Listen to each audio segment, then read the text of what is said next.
Hey y'all, happy Sunday. So today is June 30th and we are wrapping up the Reading the Rainbow Challenge. Even though technically I could have all day today, I wanted to be able to post this today. So it's like 9 a.m. and we're going to wrap this up right now. Just to recap, the Reading the Rainbow Challenge was something I set for myself this month to read 6 books, one corresponding to each color of the basic rainbow, and they all had a theme of love. And yeah, let's see if I did it.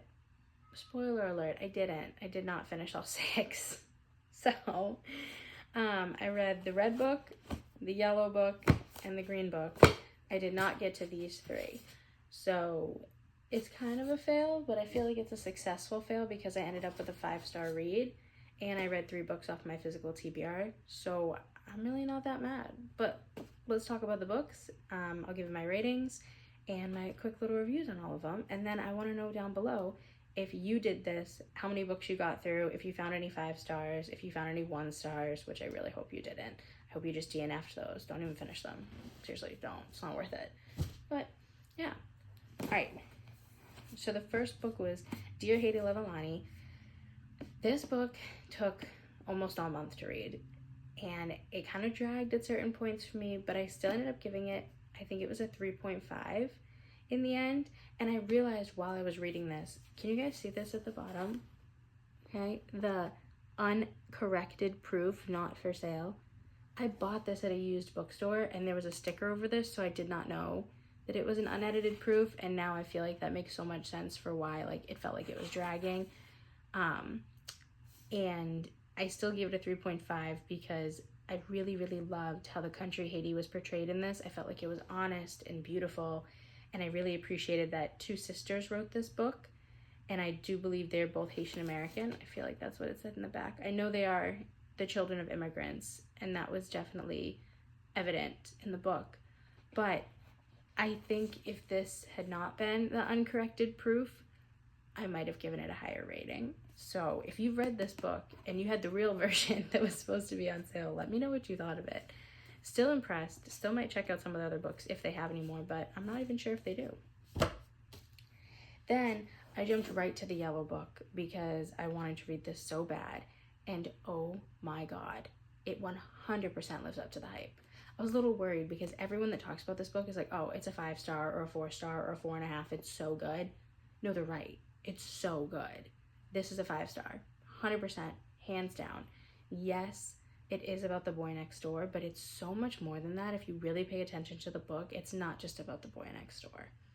And trigger warning for anyone, it does deal with grief and coping with grief. So if you're someone who recently lost somebody important to you, this book may or may not help you with those feelings. It might bring up too much of them. So just keep that in mind. But absolutely stunning. Loved it. And then I read the first Heartstoppers book because I just really wanted to get into it, and this was my green book. I thought this was really sweet. I went out and bought books 2 and 3. They're literally sitting over there so I could keep going, but I felt like it was really hard to rate after only reading the first book. I feel like this storyline is very incomplete. So I ended up giving it a 3.75 because it is cute, it's comfy, it's a very fast read. Super fast. That's, a lot of the pages don't have a lot of writing on them.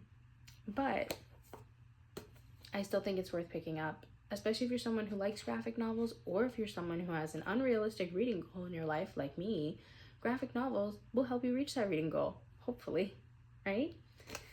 But yeah, 3.75. So overall, not mad with the books I read this month at all. I just wish I got to more of them, but work and life got in the way. So the 3 I missed were With the Fire on High, You Should See Me in a Crown, and Last Night at the Telegraph Club.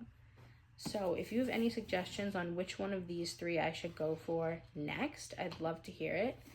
I also went to the bookstore yesterday and bought more books that I did not need, but they're there. And my boyfriend actually picked out a bunch of books for me too. So I think I might spend a week or 2 reading only books that he picked out, because he literally just picked them up based on the title and the cover, didn't even read it. And he was like, you're gonna like this. It looks like something you would read. And then I read the back of the book and I was like, yeah, that looks like something I would read. So might go for that. But that's all. Thank you so much for coming back.